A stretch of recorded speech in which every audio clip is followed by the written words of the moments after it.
이게 큰 교회고 또 하나님 은혜 부어주시는 큰 은혜가 있을 줄로 믿습니다. 우리 옆 사람들에게 인사합시다. 우리 기도에 나옵시다. 기도에 나옵시다. 말씀은 팔복 6번째 시간입니다. 마태복음 5장 7절 모두 기립해서 같이 2번 읽도록 하겠습니다. 마태복음 5장 7절입니다. 같이 읽습니다. 시작. 마음이 청결한 자. 그러죠? 시작. 마음이 청결한 자는 복이 있나니 그들이 하나님을 볼 것이며. 마음이 청결한 자는 복이 있나니 그들이 하나님을 볼 것이며. 아멘. 자리에 앉아 주십시오. 마음이 청결한 자, 마음이 청결한 자라는 제목으로 말씀을 전하겠습니다. 중세 유럽의 인구가 3분의 1이 흑사병으로 죽었습니다. 그때도 유태인들이 전혀 인구가 줄지 않고 흑사병 걸리지 않아서 의심했는데 알고 보니 이 사람들의 청결한 종교적 습관이 이 사람들을 살렸던 거죠. 오늘날도 마찬가지라고 생각합니다. 코로나 바이러스로 지금 300만 명 정도가 사상했는데 사망이죠. 제일 주목되는 게 무엇입니까? 청결이죠. 청결은 우리가 생각하는 것보다 훨씬 우리 사회를 가치 있고 건강하게 만드는 큰 힘이 되는 것입니다. 이번에 경기도 안산에 어떤 분이 수천만 원어치 되는 5만 원권 지폐 710장을 세탁해 놓고 돌렸다 그러지 않아요? 코로나 바이러스를 제거하기 위해서 그랬다고 하는데 그 중에서 한 500장 정도가 손실이 돼가지고 반액만 환불받았다는 그런 얘기가 있습니다. 청결을 통해서 우리가 행복과 기쁨을 누리고 싶은 그런 욕구가 있다는 거죠. 요즘 여행지 코로나 중에도 떠나는데 어떤 여행지 선호합니까? 청결한 곳, 웃돈 주고 가지 않습니까? 청년들도 초미의 관심사가 사실은 연애인데 요즘은 스스로 자가격리 해가지고 집에 있잖아요. 그런 말 하더라고요. 언어 트릭인데 자가격리 하다가 자가격리 됐다고. 자꾸 집에 있으니까 살이 쪄가지고 맞는 옷이 없어서 이제는 옷이 작아져가지고 옷과 자기가 격리됐다고 그런 말도 있습니다. 문제는 뭡니까? 우리가 아무리 외부적으로 청결한다고 해도 결국 마음의 청결이 있지 않으면 세상의 근본적인 문제를 바꿀 수가 없다는 거 아니겠습니까? 어떤 부부 재택근무에서 너무 행복하고 좋았는데 나중에는 같이 있어서 너무 괴롭다고 그런 고통스러운 고백을 하는 거, 그게 바로 오늘 현실 아니겠습니까? 설교 준비하면서 제가 깨닫는 게 마음의 청결이 이게 쉬운 문제가 아니구나. 지난주 긍휼을 베푸는 자에게 긍휼이 여김을 받는다는 말씀 전했지만 과연 긍휼이 여기고 있는가? 이런 말씀을 우리 마음속 깊이 들여다볼 때 우리가 위선할 수는 있어도 실제로 그렇게 살지 못한다는 것입니다. 찰리와 초콜릿 공장이라는 그런 영화가 있어요. 거기 5명의 애가 나옵니다. 하나는 껌 잘 씹는 아이가 나와요. 너무 똑똑한 아이가 나오죠. 부모가 부자라서 원 없이 누리는 아이가 나와요. 또 어떤 아이는 너무 잘 먹는 아이가 나와요. 풍요로워서 아주 잘 먹는 아이가 나옵니다. 그 마지막 주인공 어린이, 가난하고 별 볼 일 없는 그런 연약한 아이, 그렇게 나오죠. 5명. 그 한 명의 아이를 놓고 4명의 아이가 어떻게 합니까? 자신의 풍요와 잘남을 계속 거들먹거리면서 자랑하고 있는 모습. 그게 찰리와 초콜릿 공장에서 보는 아이러니 아니겠습니까? 근데 현대사회가 그렇다는 거죠. 가진 사람은 거들먹거리게 되고 없는 사람은 자존감 구기고 살아가는 것.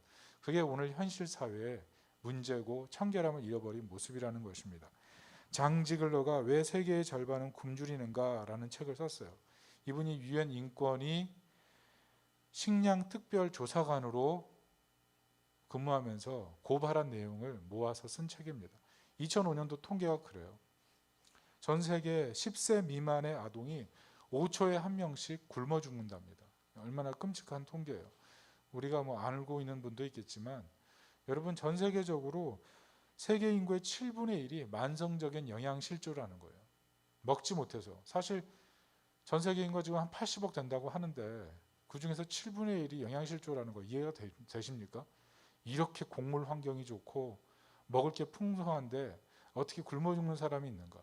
이게 지금 과잉 생산된 곳이 지금 이 곡물이 없는 곳으로 전달이 안 된다는 거 아니겠습니까? 왜 그럴까요? 특별히 제가 책을 읽으면서 깜짝 놀랐던 것은 이 기아 인구가 아프리카보다 아시아에 더 많더라고요. 왜 서로를 돕지 않을까요? 그 이유는 기아가 지구의 과잉 인구를 조절하는 산화 제한 정책이 될 수 있다고 믿는 사람들이 있다는 거죠. 강한 사람은 강하고 약한 사람은 약해도 된다. 자연 도태설에 입각한 논리를 갖고 있는 사람들이 힘을 갖고 있을 때 이 과잉 생산된 것이 연약한 자에게 전달되는 경로가 막힌다는 겁니다. 또 하나는 세계의 기아가 경제적 기아가 있고 그리고 구조적 기아가 있답니다. 경제적 기아는 갑자기 태풍이나 지진이나 이런 걸 통해서 일어나는 급변 사태로 인해서 기아 상태가 오는 것. 또 하나는 구조적 기아인데 사회 내부적인 문제 때문에 기아가 형성이 되는 거예요. 그래서 결국 식량을 전달을 받아도 그 전달돼야 될 식량이 가난한 사람들까지 도착하지 못하는 것. 그게 바로 구조적 기아의 문제라고 할 수 있는 겁니다. 그리고 마지막 하나는 기아에 대한 문제를 잘 가르쳐 주지 않는다는 거죠. 여러분 오늘 세계가 어떻습니까? 한 사람이 나라 하나보다 더 많은 돈을 갖고 있는 그런 시대 아닙니까? 한 기업이 한 나라의 총생산량보다 더 많은 이윤을 갖고 있는 그런 사회.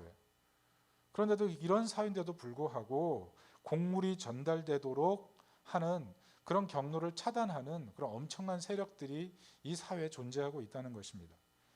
여러분 강자와 약자 사이의 균형과 평화 그게 쉽지가 않다는 거예요. 장자크 루소가 약자와 강자 사이에서는 자유가 억압이며 법이 해방이다라는 얘기를 했어요. 시장에 맡기면 시장 경제가 잘 돌아갈 줄 알았는데 그게 아니라는 거죠.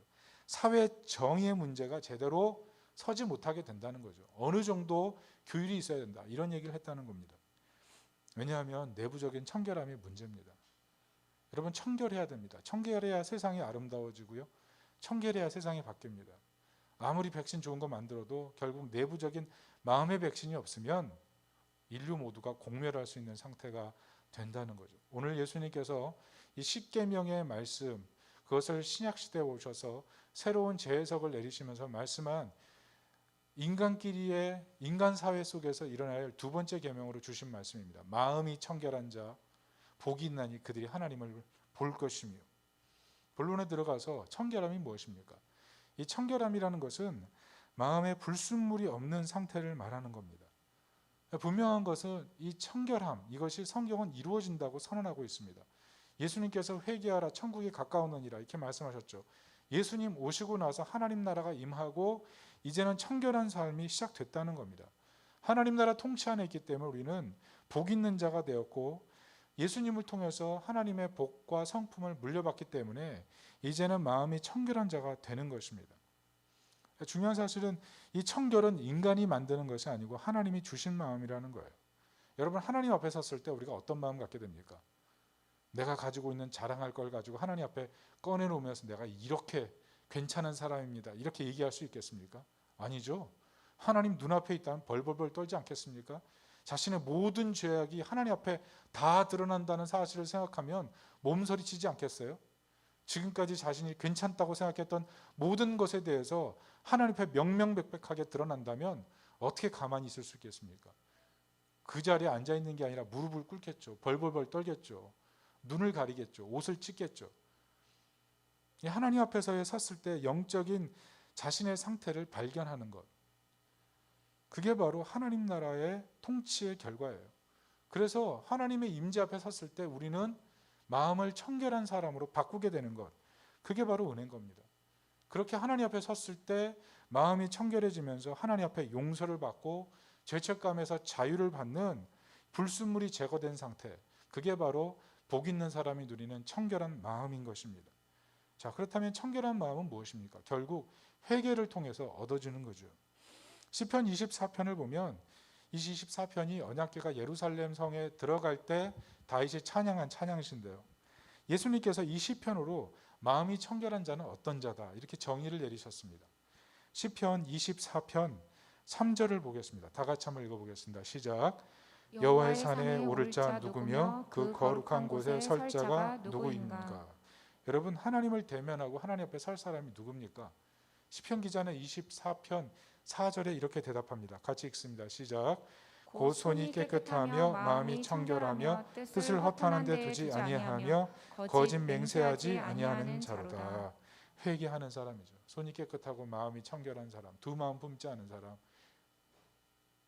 맹세하고 마음속으로는 맹세를 지키려고 하지 않는 이중적인 마음, 그런 마음 안 갖고 있는 사람, 행동과 동기가 일치하는 상태, 이런 청결한 마음, 그 사람을 하나님이 받으신다는 거죠.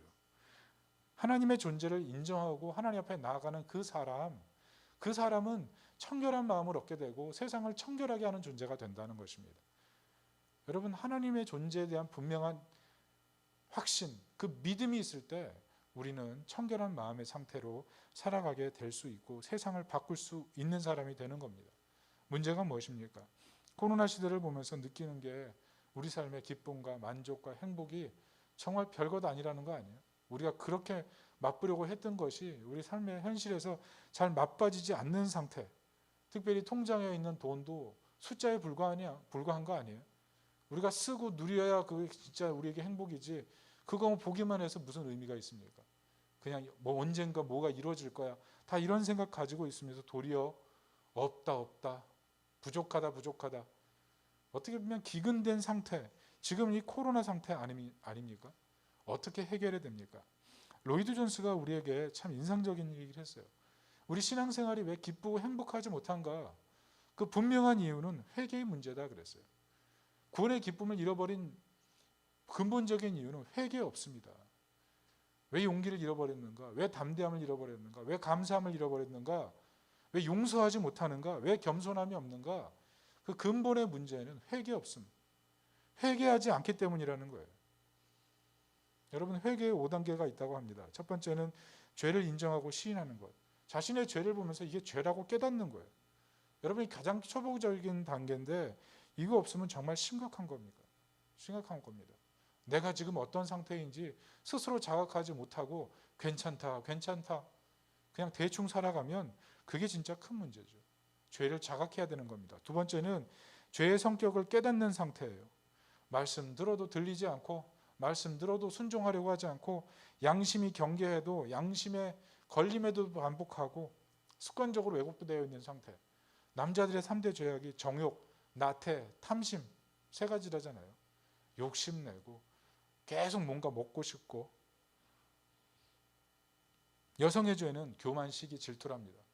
자기보다 옷 예쁜 거 입으면 그거 질투하고, 자기보다 더 가진 것 같으면 괜히 시기심 나고, 뭔가 아는 것처럼 얘기하고 싶고, 그 교만한 마음, 그것이 여성의 문제라는 거죠. 근데 이게 바로 죄의 성격이라는 겁니다. 죄가 사람을 그렇게 만든다는 거예요. 자기를 비하하게 만들고, 나는 아무것도 아닌 존재처럼 열등감 느끼게 만들고, 누군가를 미워하고 시기하게 만드는 어떤 절망적인 그런 상태, 그게 바로 죄의 성격이라는 거예요. 그게 우리 안에 있다는 상태를 깨닫는 거예요. 아, 내가 어떤 죄가 생각나지 않을지라도 죄의 성격으로 봐서 내가 그런 성격을 갖고 있는 사람이구나, 이것을 하나님 앞에 회개하고 나가는 거라는 것입니다. 세 번째는 고백입니다. 자신의 행동과 삶이 하나님 앞에 잘못됐다는 것을 솔직하게 고백하는 단계예요. 하나님, 내가 죄가 있습니다. 내가 죄로 얼룩져 있습니다. 하나님 앞에 이것이 잘못됐다는 것을 고백합니다. 로이드 존스가 그런 말을 했습니다. 자신의 범죄가 하나님께 범죄한 것임을 알지 못하는 것은 참 회개가 아니다. 보통 우리는 누구에게 잘못하고 말을 잘못하고 실수한 것, 그거 자꾸 크게 생각하는데 사실은 그것을 하나님 앞에 잘못했다는 것을 크게 생각해야 된다는 거예요. 자신의 삶의 태도에 있어서 근본적으로 사람에게 잘못하고 있는 것이 아니라 하나님에게 잘못하고 있다는 사실 때문에 두려워하고 그것들을 참여하려고 하는 마음을 가지는 상태가 돼야 된다는 겁니다. 생각해 보십시오. 사람에게 한 것이 아니라 하나님께 잘못했다고 생각해 보십시오. 하나님이 기대하는 바대로 살고 있지 않고 하나님 말씀에 대해서 하나님 앞에 부정하고 하나님의 존재 자체를 자신의 삶에서 가장 밑바닥으로 끌어내리고 있다면 그게 정말 회개해야 될 문제라는 거죠. 하나님께서 주신 것들을 사랑하기보다는 도리어 받은 은혜까지 잊어버리고 있는 상태, 그 은혜를 소중하게 여기지 않는 상태, 그 부분을 회개하는 것입니다. 네 번째는 자신의 잘못을 인정하고 통회하는 거예요. 좀 민감해지는 겁니다. 아, 이게 죄구나. 다윗이 침상을 적시며 통곡한 것처럼, 죄의 결과를 보면서 마음 아파한 것처럼, 저 사람 때문에 그랬던 거예요. 내가 그 상황 때문에 그랬던 거예요. 세상의 질서가 이랬으니까 난 이 정도밖에 될 수 없는 거 아니겠습니까? 그렇게 하나님 앞에 변명하는 게 아니고 하나님, 그 모든 잘못이 나로부터 잘못된 것입니다. 이렇게 하나님 앞에 자신의 허물과 잘못을 고백하는 거예요. 하나님, 내가 바빠서 그랬어요. 내가 욕심내서 그랬어요. 내가 미워해서 그랬어요. 내가 너무 힘들어가지고 나도 모르게 그렇게 했어요. 하나님, 용서해 주세요. 민감성, 죄에 대해 민감해지는 거예요. 슬퍼하는 것입니다. 마지막 5번째 단계는 본성적으로 자신이 악하다는 것을 고백하는 거예요. 아, 내가 본성적으로 얼마나 못됐나, 이걸 고백하는 거죠. 다윗이 그러잖아요. 시편 51편에 보면 내가 죄악 중에 출생하였나이다. 내가 죄 중에 잉태하였나이다. 무슨 말입니까? 본질적으로 누구의 죄, 사회의 죄, 어떤 사람의 문제 때문에 내가 영향받아서 이렇게 됐어요 라고 얘기하는 게 아니고, 사실은 내 안에 본성적으로 저 사람이 실수한 것보다 더 큰 실수를 내가 할 수 있는 존재입니다. 하나님 옆에 겸비한 마음으로 서는 거죠. 토마스 버나드가 이런 말을 했어요. 죄의식이란 하나님을 가까이 하는 것에 대해 정비례한다. 정말 우리가 하나님 앞에 통회하고 자복하게 되는 근본적인 이유는 하나님의 존재를 믿고 그 존재 앞에 나아갈수록 나의 죄가 하나님 앞에 돋보기처럼 보이는 거예요. 그래서 그것을 토설할 수밖에 없는 상태가 되는 것, 그게 바로 회개라는 것입니다. 하나님, 나를 씻어 주십시오. 내 능력과 내 공로로는 나를 씻을 수 없습니다. 은혜로 나를 씻어 주십시오. 여러분, 우리 상태는 지금 어떻습니까? 여러분, 우리의 상태는 이런 청결한 마음이 있는 상태입니까? 하나님 앞에 정말 복 있는 자가 됐기 때문에 이런 청결한 마음을 가지고 살려고 하는 하나님 나라 성도의 모습을 가지고 있습니까?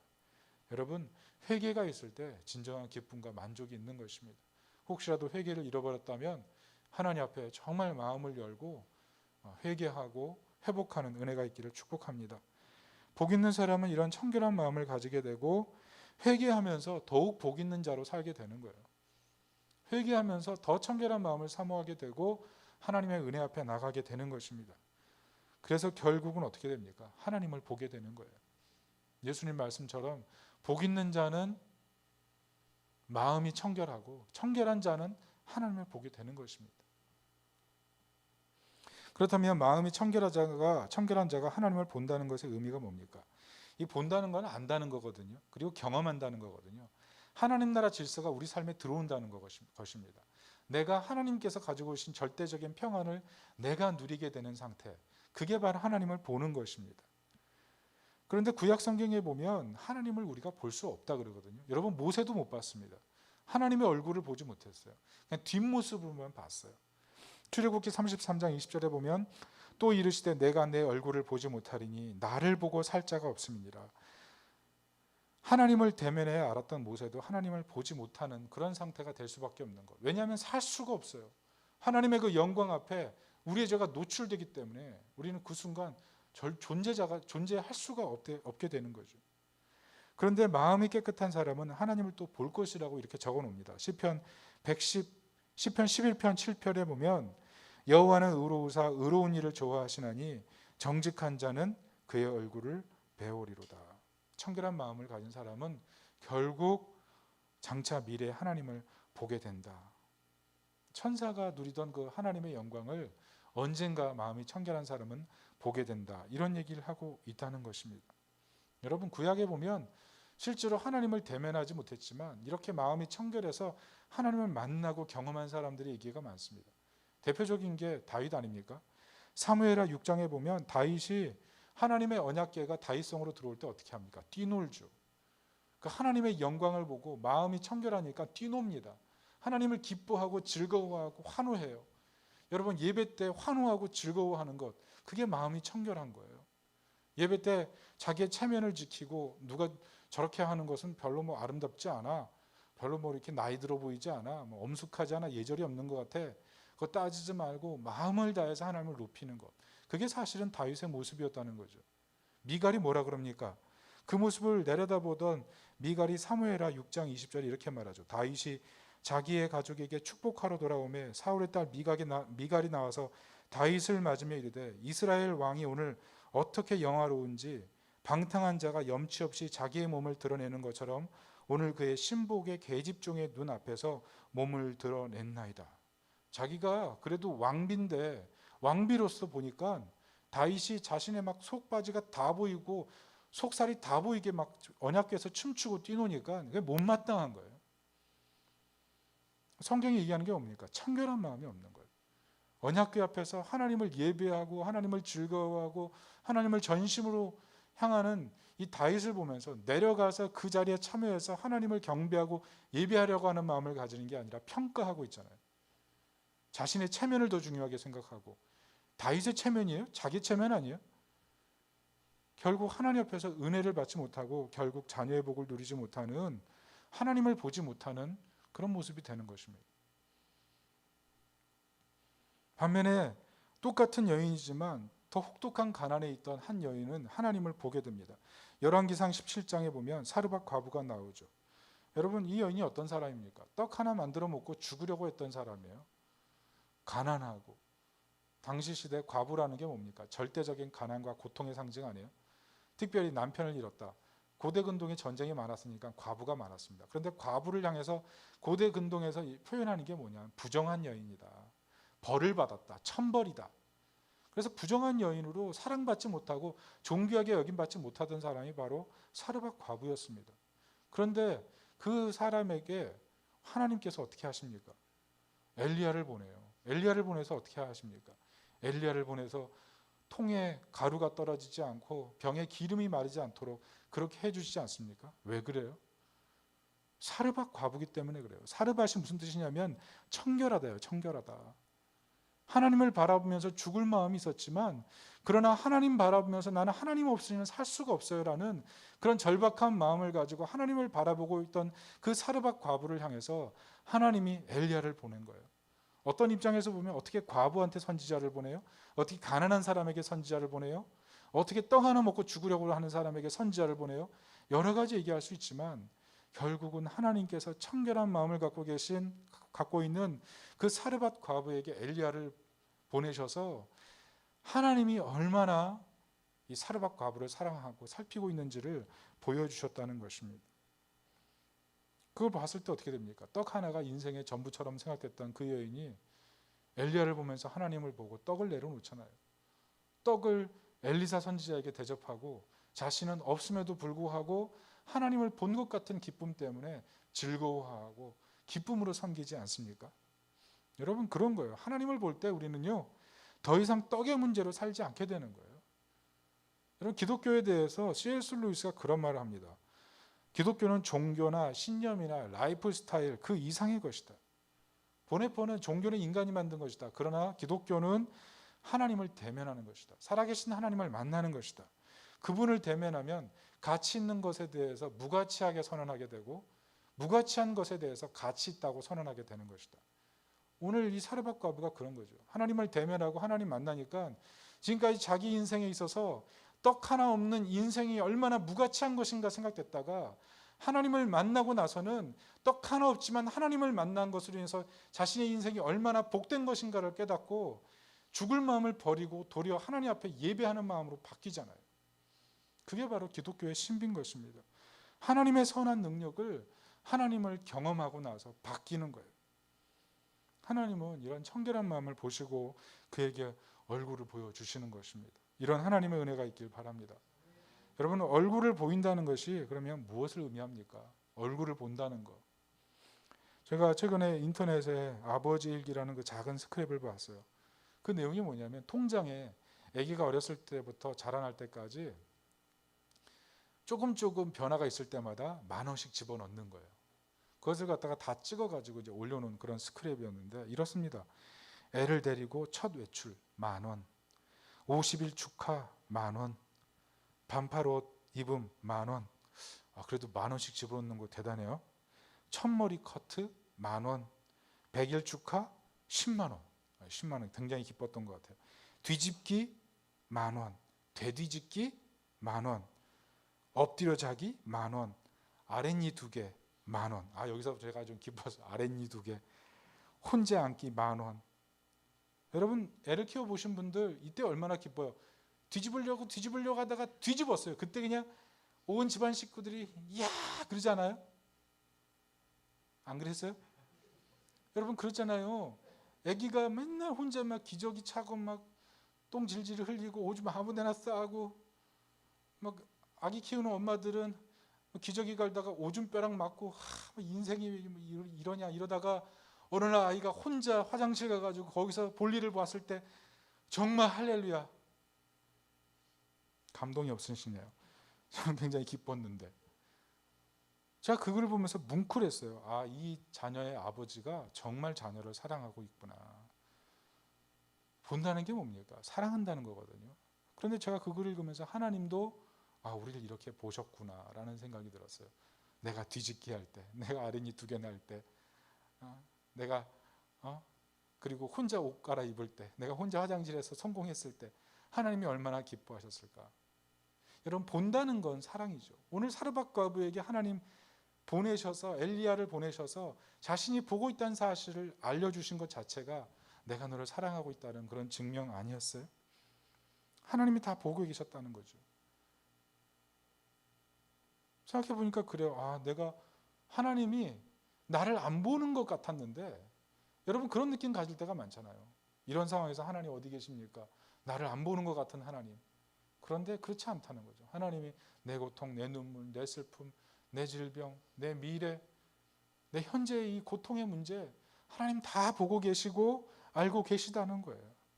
하나님이 얼굴을 향해 드셔서 우리를 보고 계신다는 사실, 우리가 그것을 통해서 은혜를 경험하게 되는 겁니다. 사르밧 과부는 엘리야를 통해서 자신을 보고 계신 하나님을 깨닫고 죽을 이유가 없어진 거예요. 떡에 인생을 걸 이유가 없어진 거예요. 가치 있다고 생각했던 것이 무가치하게 되었고, 무가치한 것이 가치 있게 된 거예요. 결국 가루가 떨어지지 않고 통이 마르지 않는 은혜가 임하지 않습니까? 여러분, 하나님을 보면 이런 은혜가 임하는 겁니다. 우리 사랑하는 성도 여러분, 청결한 자가 받는 이 복과 은혜를 누려서 하나님을 보고 기쁨과 평강 가운데 서시기를 예수님의 이름으로 축복합니다. 여러분, 복음이 무엇입니까? 하나님께서 예수님을 통해 하나님의 사랑을 보여주신 거예요. 죽고 싶은 현실에서 우리를 보시고 세상의 아들 예수님 보내셔서 우리 대신 죽게 하시고 살게 하시는 것, 그게 바로 복음의 진수 아닙니까? 복음은요, 하나님께서 날 보고 계시다는 사실을 그리스도를 통해서 발견하는 거예요. 기근들고 부정하고 청결함이 없는데 예수님이 오셔서 대신 기근 떠안으시고 대신 부정한 그 사람들 떠안으시고 도리어 풍요와 그리고 부요를 그리고 청결함을 세상에 선물한 사건, 그게 바로 십자가라는 것이에요. 여러분, 어떻게 보면 우리가 사르밧 과부 아닙니까? 정말 매일매일 살면서 부족한 것 투성이고 없는 것 투성이고 기쁨도 하나도 없고 떡 하나 먹고 그냥 죽어버리고 싶은 그런 마음이 들 만큼 세상이 때로는 너무나 힘들고 지치잖아요. 허무하고 인생 지금까지 살았는데 뭐 했나 이런 생각 들면서 앞으로는 어떻게 살아가나 답답하고 그런 마음 들 때 있잖아요. 사랑받고 싶은데 사랑해주는 사람이 없어요. 가난의 굴레를 벗어나고 싶은데 이 굴레를 벗어날 능력이 우리에게는 없다고요. 그런데 사랑받을 수 없는 우리를 예수님 오셔서 사랑하시고 인생의 굴레를 벗어날 수 없는데 예수님 오셔서 해방시킨 거 아니겠습니까? 이게 바로 복음의 능력인 거예요. 예수님이 우리의 상실과 가난을 해결하기 위해서 이 땅에 오셔서 우리를 회복시킨 거예요. 우리가 그 이 십자가의 사랑을 발견할 때 청결한 마음을 가지고 하나님을 보려고 나오게 되는 것입니다. 여러분, 떡 하나의 인생을 걸었던 인생 아니에요, 사르밧 과부. 그러나 예수님께서 자기 몸을 깨트리셔서 우리 모두에게 생명의 떡을 나눠주시고 우리가 그 생명의 떡을 붙드는 순간에 통에 가루가 마르지 않고 병에 기름이 마르지 않는 그런 기쁨과 즐거움을 누리게 되었다는 것입니다. 여러분, 우리가 복 있는 자가 되었다는 사실을 기억하고 소망 가운데 사시기를 예수님의 이름으로 축원합니다. 여러분, 그래서 구약에서는요, 가장 큰 기쁨이 하나님의 임재를 경험하는 거였어요. 하나님을 보는 거였어요. 많은 선지자들이 이 하나님을 보고 하나님의 임재를 경험하는 그 다가올 세상을 예언했다고요. 그것을 실제로 경험하는 시대가 온다는 것을 예언했어요. 이사야 52장 6절에는 그러므로 내 백성은 내 이름을 알리라. 그러므로 그 날에는 그들이 이 말을 하는 자가 나인 줄 알리라. 내가 여기 있느니라. 예레미야 24장 7절에는 같이 읽습니다. 시작. 내가 여호와인 줄 아는 마음을 그들에게 주어서 그들이 전심으로 내게 돌아오게 하리니 그들은 내 백성이 되겠고 나는 그들의 하나님이 되리라. 예레미야 31장 34절 읽습니다. 시작. 그들이 다시는 각기 이웃과 형제를 가리켜 이르기를 너는 여호와를 알라 하지 아니하리니 이는 작은 자로부터 큰 자까지 다 나를 알게 내가 그들의 악행을 사하고 다시는 그 죄를 기억하지 아니하리라. 여호와의 말씀이니라. 무슨 말이에요? 여기 계시고 말씀하시고 찾아오시고 작은 자부터 큰 자까지 다 알게 하시는 그 하나님이 그리스도를 통해 드러났다는 거예요. 그리스도를 통해서 하나님의 사랑을 우리가 깨달았기 때문에 이제는 하나님을 보는 것 같이 하며 살아가는 그 은혜 가운데 우리가 살게 되었다는 것입니다. 이 복을 누려야 될 것입니다. 말씀의 결론을 맺습니다. 여러분, 어떻게 하면 우리가 청결한 삶을 살 수 있습니까? 그리스도를 통해서 하나님을 바라볼 때입니다. 그리스도를 통해서 하나님을 바라볼 때 우리는 무가치한 것이 가치 있는 것이라고 선언하게 되고 가치 있는 것을 무가치하고 선언하게 되는 청결한 마음을 얻게 되는 것입니다. 하나님을 바라볼 때 그 청결한 마음을 계속 갖고 싶어서 하나님 앞에 회개하며 하나님을 보려고 나아갈 때 우리는 우리를 통해서 세상의 청결을 전염시키는 하나님의 사람이 되는 것입니다. 우리가 그런 하나님 백성이 되시기를 예수님의 이름으로 축원합니다. 아멘. 여러분, 우리가 오늘